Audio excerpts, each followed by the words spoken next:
Well, good morning, grandkids. I thought I'd give you something new today.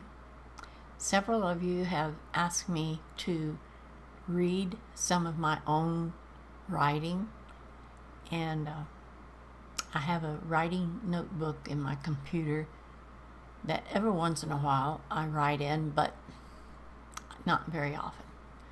But I have a few things that I could read out of a story I keep dabbling in once in a while. It's been a long time since I've written in it, though.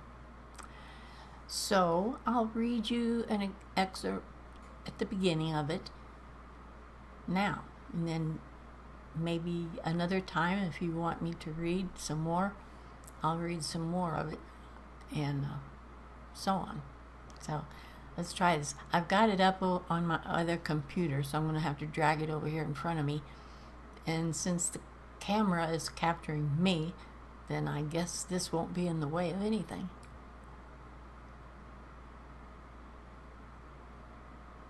Okay, let's go.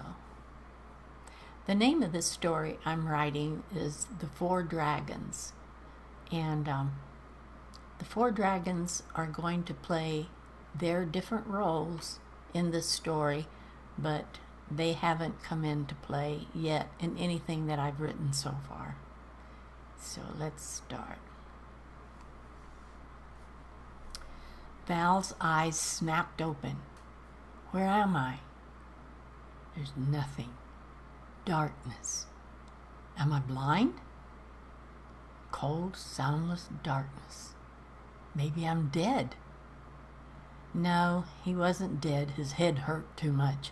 Groaning, Val reached up and touched it cautiously.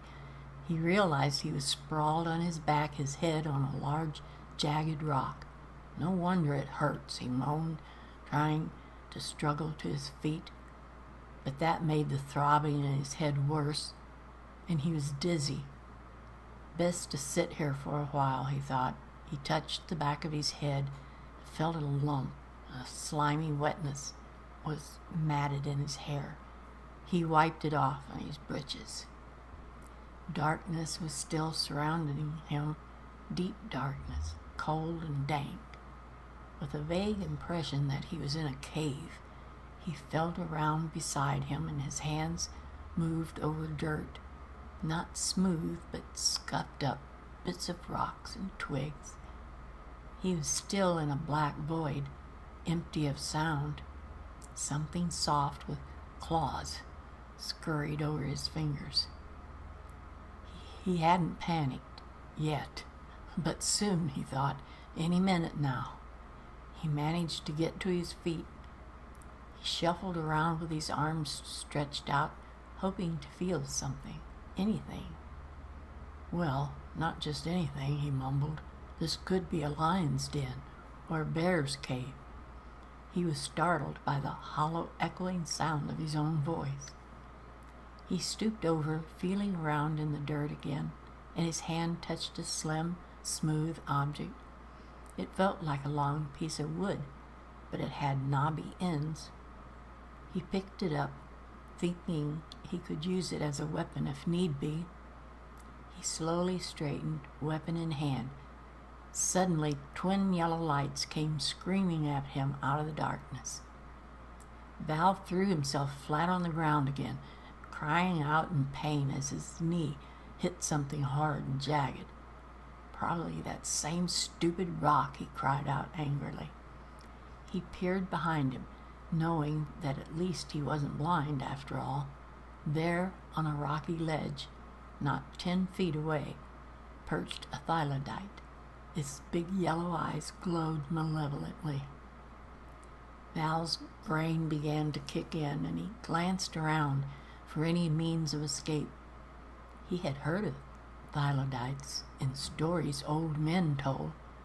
Most tales of these creatures claimed they haunted another kingdom far away. Maybe once in each generation had one ever been seen in the kingdom of Linwick. Some even said they came through from another dimension. No one really believed the tales, though, considering them the product of some old man's vivid imagination, or a myth. Well, Val muttered warily, his own voice once again catching him off guard. There sits a myth. It was larger than Val, who was over 6 feet. Besides large yellow eyes, it had an elongated, red, rough-textured face. The rest of its body was sickly gray. The leathery-looking wings were slightly spread in a menacing way. Its taloned, scaly feet gripped the ledge with fierce strength. The glow of its eyes enabled Val to dimly see his surroundings. About 5 feet to the right of the thylodite, there was an opening through a rock wall, with a tunnel beyond. He could see now that all the walls were rock with a dirt floor, scattered with stones and twigs and debris. Even some bones over there, which looked suspiciously like human remains, he thought grimly. He glanced down at his hand, realizing what he was holding. He dropped the bone to the ground with a shudder. He glanced at the thylodite and then at the opening beside it. He made a move toward the tunnel, and immediately the creature was standing in front of Val's escape route, its leathery, ribbed wings spread wide. "Am I a prisoner here, then?" Val asked, hunching his shoulders with his hands spread wide. To his astonishment, the thylodite spoke. "I am Trigorm," his voice deep and guttural. "I am the guardian of the mordant caves of the realm of Everdoom. And no, you're not a prisoner yet," he leered evilly. Val's throat was dry, and a trickle of fear crawled down his back, mingling with the blood from his head.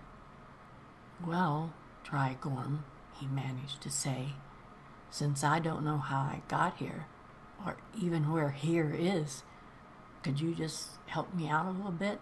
Val asked the guardian. "I'll be on my way then and won't disturb you anymore." The thylodite didn't speak, but kept his yellow eyes on Val. "Would that passage behind you lead me out?" Val tried again. "As guardian of the mordant caves, I cannot let you pass this way, for it leads to the cavern of the sacred dead, the bones of the old gods." Val glanced again at the pile of bones. "Some of them must have tried to get out," he said, as he glanced back at Trigorm slyly. "Yes, others like you have tried to get out. Their bones there now turned to dust," Trigorm smirked. Val really thought it was time to get out of here. He looked behind him and was startled to see another passage a few feet away. He suddenly sprinted toward it. He was surprised he didn't feel the creature's hot breath on his neck. His injured head was really throbbing now. Once he passed through the opening, he looked back. There stood Trigorm, just outside the portal, with his wings spread wide, preventing Val from returning that way. It spoke once more. "Your path lies ahead of you, and your destiny waits there for you. Don't be foolish enough to return this way again." And it grinned evilly, its mouth stretched wide with sharp teeth bared. Giving old Trigorm a salute, Val moved cautiously up the tunnel. He could see a faint red glow far in the distance, a mere blush on the stone. Still feeling some dizziness, he moved forward carefully in the half-dark, his hand against the wall, bracing himself, straining to hear any revealing noise ahead. He stopped and looked back. Sure enough, old Trigorm was still standing there. He looked around the passage and was suddenly aware of what else was there with him. Tiny spiders with long, thin legs scampered around on the walls. Tiny mice shuffled through the debris in the dirt at his feet. The mice had large red eyes, evidently cave dwellers from long ages. Val suddenly exclaimed to no one, "My seeing eye!" That rock must have addled my brain. He pulled the seeing eye amulet, which hung from a chain around his neck, out of his tunic. Come on, Morley, be awake. Pay attention. I may need a little help about now, he was thinking. His father, Wizard Morley, had made 2 seeing eyes, placing a far-seeing spell on each. Morley wore one himself, and Val wore the other. With these, they could always contact one another, however far apart. Come on, Morley, you haven't taken it off, have you? Or had too much elixir to drink? Val looked up the tunnel. The faint red glow was still there. He looked back down the tunnel. Trigorn was still there. Val leaned against the rocky wall and sank down to the floor as a wave of dizziness flowed over him. As he waited, he started thinking about when Morley sent him for the eyes with which to fashion these amulets. I seemed so young then, he thought. I remember that I was practicing my sneaking talents as I was going over to Philopha's. And his thoughts fade away there. And that's all for this time. So if you want to find out any more of what happened, let me know, and we'll see how it goes. Alrighty? Bye-bye, grandkids.